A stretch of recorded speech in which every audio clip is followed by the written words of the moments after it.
Nandito po kami sa mamaya pagkita ko sa iyo. Ito yung tinatawag na workmanship. Mga pang mga nagtatrabaho. Pagkita ko ha. Ayan. Ayan, mga nagtatrabaho. Alam nyo, ito dito, alam nyo, itong sapatos na ito, hindi yan normal na sapatos. Meron ito sa unahan. Sipain ka dyan. Kung hindi ka mabukol ang ulo mo dyan.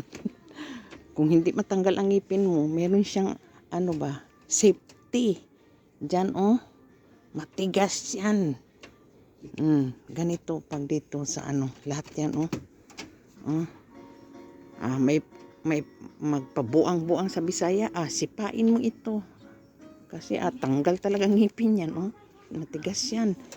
May bakal lahat yan, lahat yan. Kasi pang ito, workman sa mga nagtatrabaho sa mga sa road, sa bahay, mga carpenter, yan. At iba pa, mga makikita dito, nandito ang matigas. Talaga lahat yan. Pati ata, mga boots. Kita ko sa inyo ha.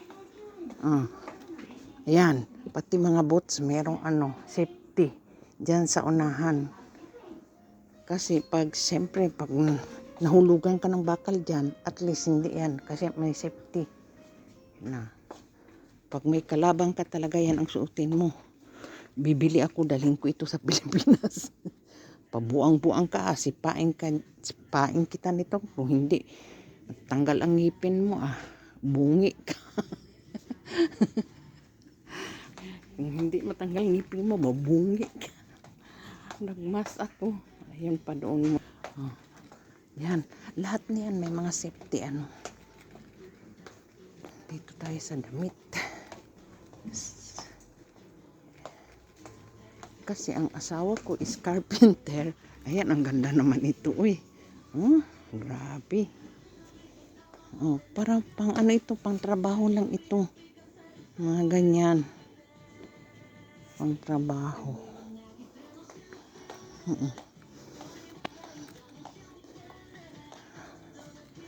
Yun lang po. Ayan, just sharing.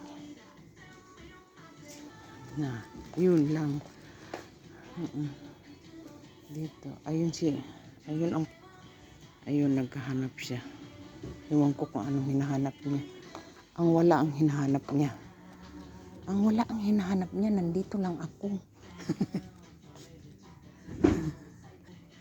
Ang hinahanap niya, ang wala. Nandito lang ako. Ayan siya, Ayun, namimili siya. Yung magandang mga sapatos. Yung pang safety. Ha?